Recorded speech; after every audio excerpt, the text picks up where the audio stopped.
Aujourd'hui, nous voyons au moyen de miroirs d'une manière obscure, mais alors nous verrons face à face. Aujourd'hui, je connais en partie, mais alors je connaîtrai comme j'ai été connu.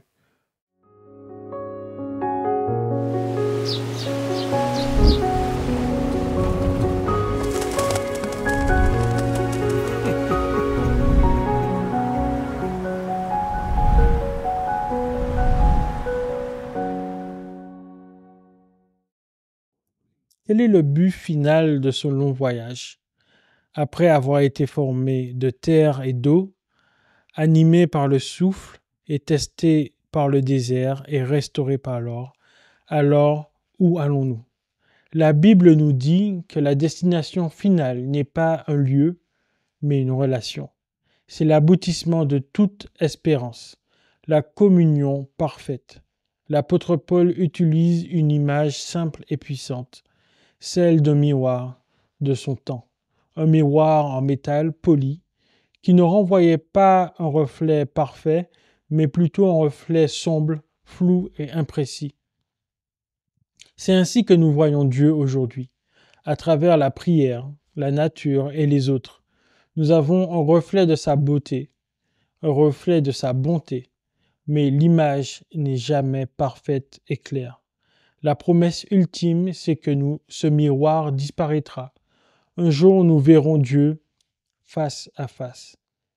C'est le retour à l'intimité du jardin, mais de manière encore plus profonde.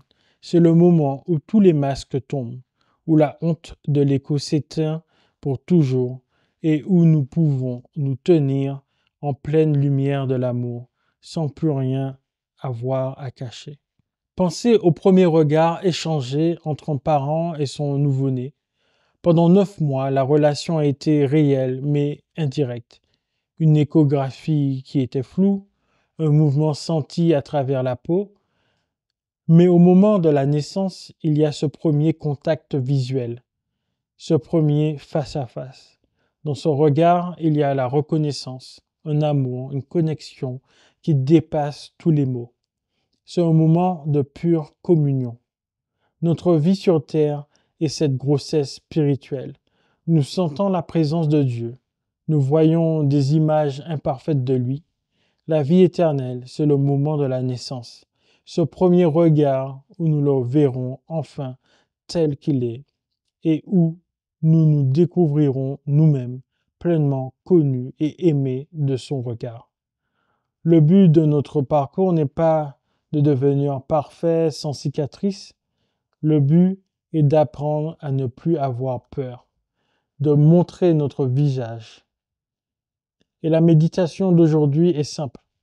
Prenez un instant pour fermer les yeux et dans le silence de votre cœur, imaginez-vous simplement en train de vous tenir devant Dieu. Ne demandez rien, ne dites rien. Enlevez simplement les masques que vous portez chaque jour. Laissez-vous être tel que vous êtes. Terre, eau, air et feu. Pèlerin du jardin et du désert. Un vase aux cicatrices d'or. Et reposez-vous dans cette promesse qu'un jour, le miroir s'effacera et tout ce qui restera, c'est un regard d'amour face à face. Bonne journée à tous.